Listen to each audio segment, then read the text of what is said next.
Hi, I'm Cici. And I'm Sharif. And this is Life with Us.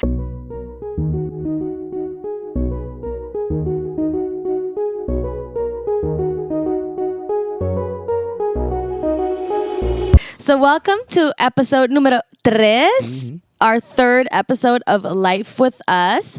And today we have something special for you guys. Yes, we are going to talk about the topic of finding the one. The one, your soulmate, the person that you have been searching and waiting for your whole entire life. Yes, is there such a thing as the one? That's the question that we're going to tackle today. Yeah, and if there is or isn't, how do you find one? So that's what we're going to be talking about today. Well, I have gathered 3 different points, talking points that we will be going over today. And before we dive into all the juicy stuff, we first need to kind of define what the one is or what is a soulmate. So, Sharif, what would you say is the one? The one, I guess, is that person you have in mind since you're small, and you're thinking the perfect person that will fit you like a puzzle piece. And once you find that person, everything will be alright, and your relationship will be great, and you'll live happily ever after. But you have to find that specific person. Any other person won't do.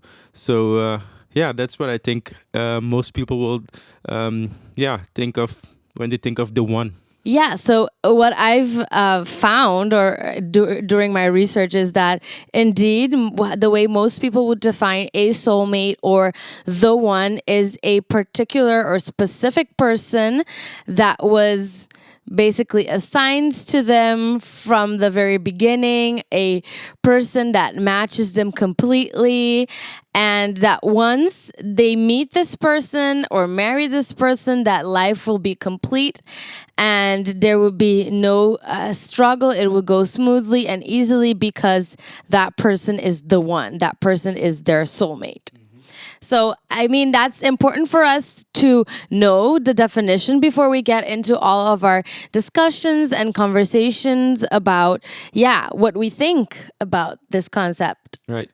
So, do you know where this idea comes from? I don't think so. How about you tell us? Yeah. Okay. So actually, there are a few places where we get to learn about the concept of the one or a soulmate, and it's something that we see in modern culture all the time in the media. We hear it in songs. We see it in Disney movies. So it's something that has been kind of spoon fed to us for like most of us for all our life basically, but it actually comes from a Greek mythology. Oh, really? Yeah, it's from a playwright.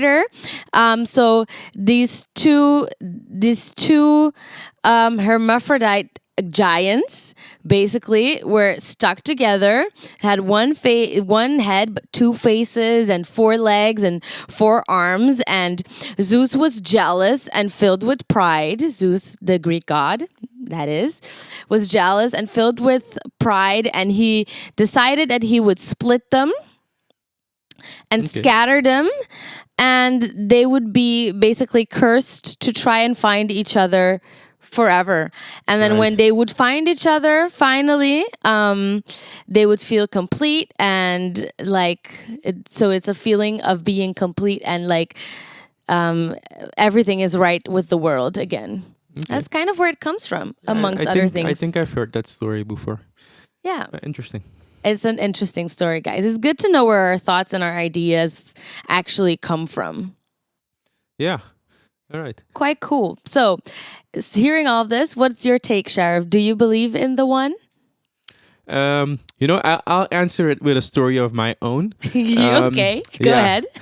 Yeah, like think about you're going to your cousin's party or something, and you're dressing up nicely because you want to look good. You might meet someone. You never know. You never know. And yeah, you get to the party looking all nice, and you see this person walking in, and you think, that's a nice person. That's a person I want to meet, and this might be the one. And as you start walking up to that person, you see that he or she bumps into someone else, and they start talking before you get to talk to that person, and they hit it off, and they have a a happily ever after, but that was supposed to be you're the one. So no, by that person running away with your soulmate, yeah, you're left without the possibility of ever being with your soulmate. And imagine that, so just someone choosing the wrong person starts off this whole chain reaction of a bunch of other people not being able to Find yeah, the one. the one and only person that fits with them. So yeah, with that I want to say actually that I don't really believe that there's only one person out there for you. Yeah, it's kind of like statistically improbable, right? Yeah, It's impossible exactly. statistically. I mean, I also don't believe in the one.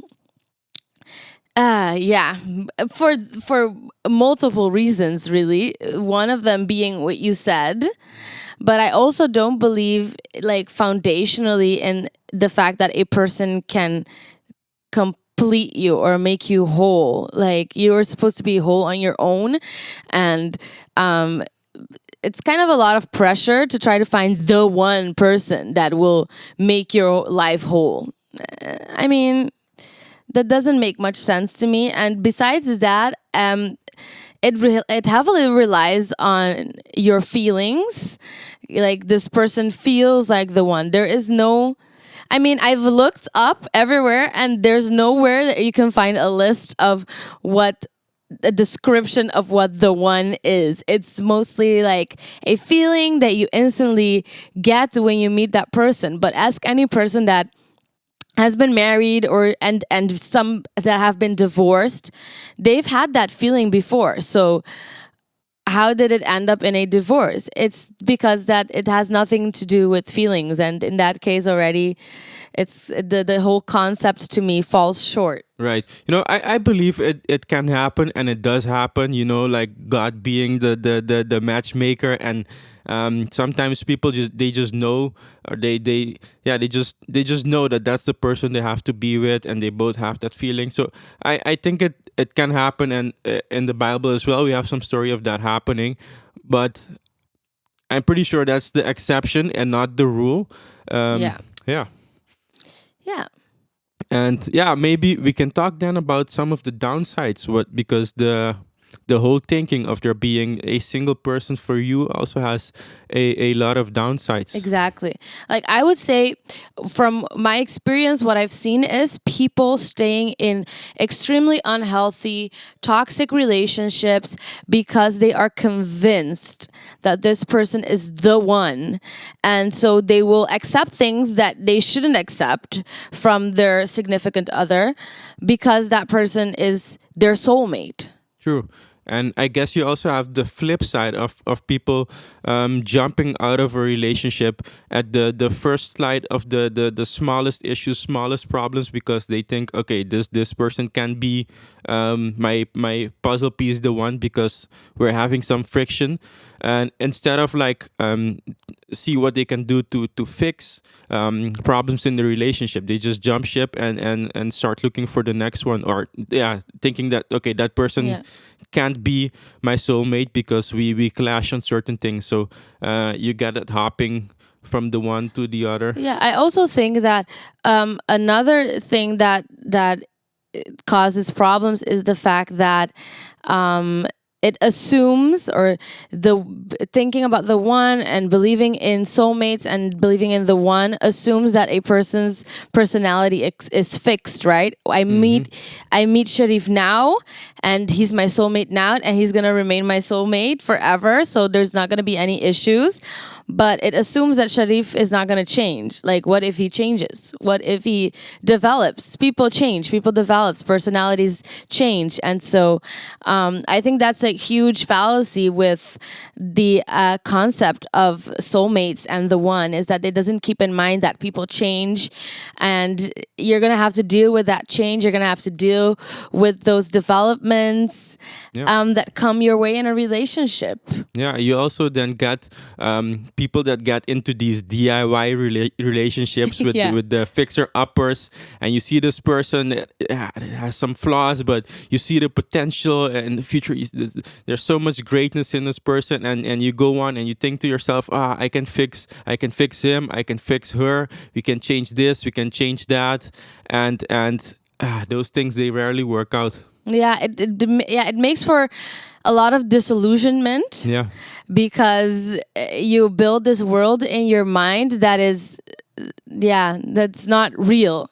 Hmm. It's not real. I mean, you know, with Disney movies, they show you like how the princess meets the guy and she feels all the butterflies in her stomach and she falls in love and then they live happily ever after. But have you ever stopped to think like why they don't show you the life after the wedding? Like, it's because marriage takes hard work and it's not as much of a fairy tale as some people would like to think. It doesn't mean that you won't be happy, but it does mean that you won't be happy all the time. There will be times of grief and disappointment. Like as the Bible, I love that part in the Bible where it says there is a season for everything, a season to grieve, a season of joy, a season of war, a season of peace. There is a time for everything. The same goes in marriage. So this idea of soulmates, that everything will be perfect and great and you will be complete, doesn't keep in mind the realistic fluctuations that come in life. There are highs and there are lows. And just because you have a soulmate doesn't mean that those highs and lows won't come your way. So, what then would you say would be the proper attitude if you do want to be in a marriage? You do want to be married. There are people as well that they don't even want to be married. They see themselves living out their lives, yeah, single. And for some people, that's good. That's okay. But what is then the right attitude if you do want to find a good partner? I would say my pet peeve, one of my many pet peeves with the idea of soulmates and the ones, is that it keeps us waiting for something that may never come when there are perfectly good, amazing people all around us. But we are so convinced on this idea of I'm having to feel this incredible bond and it having to be the one person. Sparks and fireworks. Yeah, exactly. And it doesn't work like that for everyone. Like Sharif and I, our relationship started as a friendship. We were just best friends for the longest time. But that doesn't mean that we felt an instant connection, you know? So sometimes we write of perfectly good people that would make excellent partners, excellent husbands or wives, just because we have this expectation and we keep waiting and waiting and waiting and it never comes our way and it keeps us from taking a leap of faith and just getting to know people that are around us. And I would say the best approach would be to not instantly wait on a feeling, but think of your values, think of values you find important, think of principles that are important to you, and do you see that in that person? Yeah, and I think once you know your values, your principles, your standards, you will see that in practice. You will find many people around you that, according to your own principles, would be good partners. And then the thing is then to make a decision, to make a choice. And some people, they're uncomfortable making the decision, and it is the right thing to pray about your decisions and think, okay, God, is this the right person or not? But in the end, you can't be afraid. You shouldn't be afraid to make a decision. And yeah, that's also a thing where you see people ignore perfectly good persons around them. Indeed. Yeah, there are plenty of fish in the sea. That is a saying, Yeah. a belief that I ascribe to. There are plenty of fish in the sea. There are so many people on the globe. You will find someone if you. But the thing is, you have to pick a person. Yeah. You have to pick a person. You have to get to know different people. And in reality, there are probably a lot of people that could be compatible. That's more than likely a possibility. But in the end, you have to make a decision that feels good to you, and just decide. Yeah, but Just be pick wise about someone. it. Pray Be about wise it. about it. But decide. But decide. Like Yeah. we live our lives based on biblical principles, right? And a principle for me that was important for me is like having a person that is faithful, that serves God, but also that enjoys some of the same things that I enjoy, like making music, and someone that finds family important. And yes, there are a lot of people that fit those requirements. But in the end, I picked one person. I picked Sharif, and now he is the one. Exactly. Like the one is the person that you choose, basically. That's the one. That is the one. Yeah. So that it's funny that you say that because yeah, once you're in it for real, that person becomes your the one, the person you choose to invest everything into, and you go into marriage, and you give up yourself for that person. That person truly becomes your yeah, you're the one. And that person will probably not complete you. They will not make you whole. But you know, you are now a team, and you will make it work, and you will live happily ever after most of the times.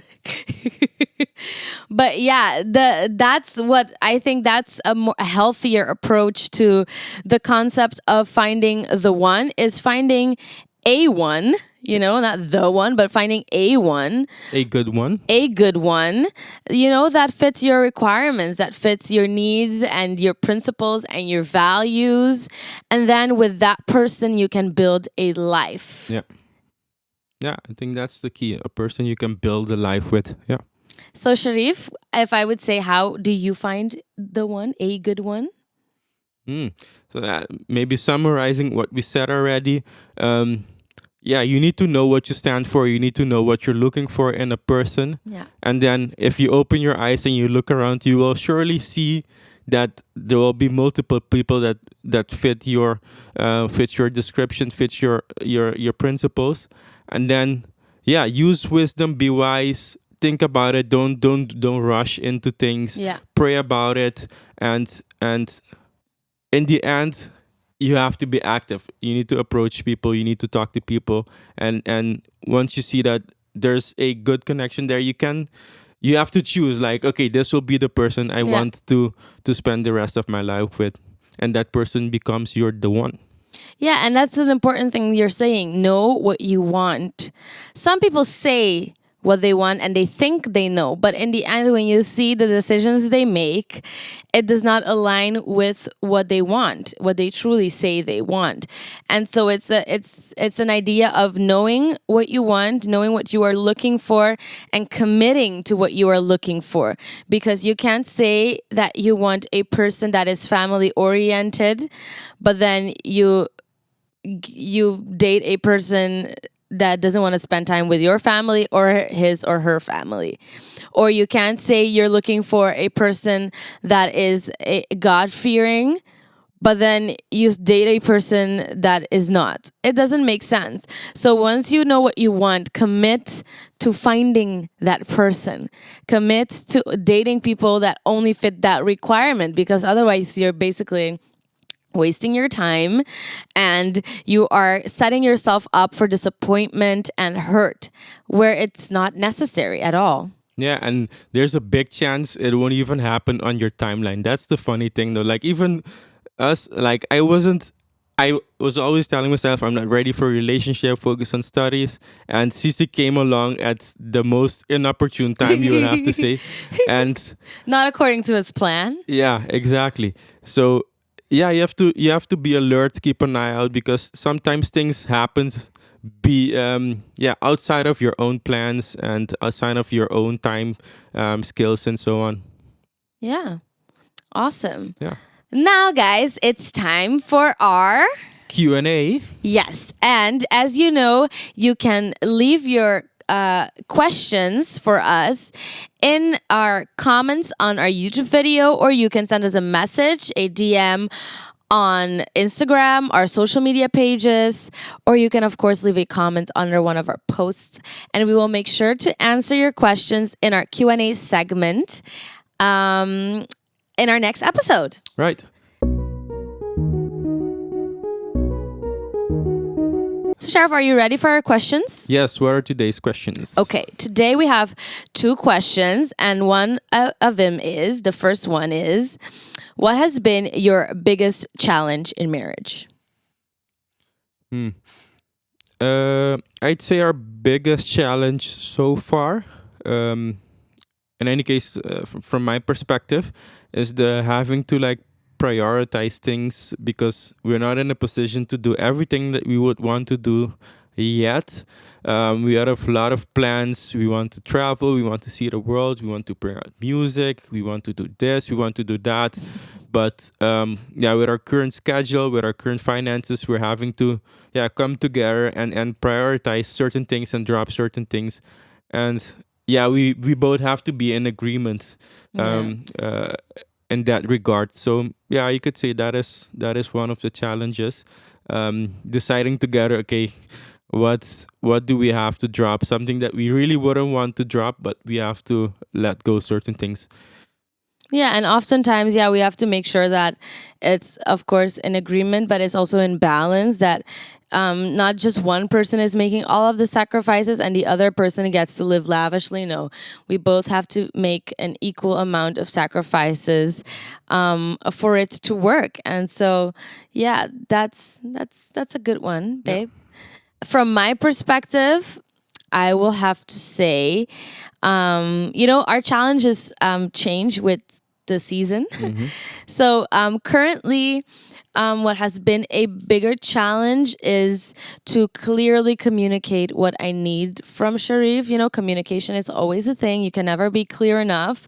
And so, like a few weeks, months back, we never argue, really. We really don't. But that month, we were like arguing every week about stupid things. And I was trying to pinpoint what it was. And it's just that I was not being clear enough on what I was needing from Sharif. So I would come to him with a problem and he would try to fix it, and I would get annoyed because I didn't want him to fix it. I wanted him to listen. And since then, I've come to realize that a good way to implement a better communication is to just tell him what I need before he tries to fix it, Yeah.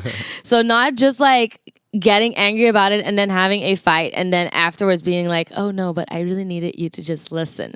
So now I just say, I need you. I need a help. Need a helper, or I need a friend. So that's been nice, but it's been a challenge, and I feel like it's getting much better. Yeah, that's been good for me as well because otherwise I just, you know, go back to my default reaction of being a fixer, like problem solving, like asking, did you try this? Did you try that? Oh no, you should try this. When in actual fact, in that moment, that's not what you wanted. That's not what you No. needed. So it's been a good help for me as well. Yeah. So that's been our biggest challenges so far. Let's go on to the next question, Mm-hmm. which is, were you afraid of how you would handle it all once married? So combining work, school, and quality time, and all of that. Yeah, to be honest, in the beginning, I really was. I think I've mentioned it a couple of times already in our podcast. In the beginning of a relationship, I was hyper focused. I was in my head. I really had to focus on just studying, and everything else Off was the limits? exactly wasn't a priority. Had to take the back seat, and then suddenly you find yourself in a relationship that requires time, that requires effort, and also juggling a job next to it. So in the beginning it was difficult, and I was afraid, but you learn with time. You learn. um, yeah, we're now 8 years in. Yeah, 8 years in. Okay, 4 years married, but 8 years together. And with time, you learn those things. You learn how to balance different aspects of life. You learn when you can ask for help, or which things you can let go, which things are not as important things that you think, or really have to do this. When in reality, there's so many things that you can just you can just drop, and it won't have that big of an effect. But those things, they just come with time. So it's perfectly fine if in the beginning you're afraid of, okay, what should I do, what can't I do, I have so many things that I have to balance. But that's again a thing that you have to work out together. Yeah, and also it's okay to not being able to spend all your time together all the time. I mean, at a certain point, I had to realize that, Sharif has a test week, so he needs to be studying. He's studying the next few weeks, and it's okay if I get less of his time. I mean, that's like a realistic thing. Also, like now, I work. I work. I'm a teacher, so during the school breaks, I have a lot of time and we spend a lot more time together. But once I go back to work, we just don't see each other as much. But then it makes you it makes you more aware of the time that you do have together. Like if you realize you do have quite a lot of time together, you just have to make those moments count. Right. So I would say, and I wasn't as afraid of being able to balance it all. I've always been a person that was busy and that always did a lot of things. So you'd make time for important things, but you also learn how to make the best use of the time that you do have, and truly being present in the moment once you're together. Like truly enjoying, if we're watching a Netflix documentary together, truly enjoying it and talking about it. Or if we're getting ready in the morning, like being present with one another and making jokes or having breakfast together, those small things, they count. So make those moments count, make them important, and be there in the moment with one another. Yeah. Good answer. Thank you. All right. I think we will wrap it up with that. It's been a great episode again. It's been awesome. Next time, we don't know what's happening next time, but we kind of want to do something fun. So we're thinking about topics to talk to you about. So if you have any ideas, if there's anything that you want to hear from us, please let us know. And as always, don't forget to like and subscribe. Of course, thank you for joining us again. We'll be looking forward to seeing you for the next episode. Yes, awesome. Well, goodbye.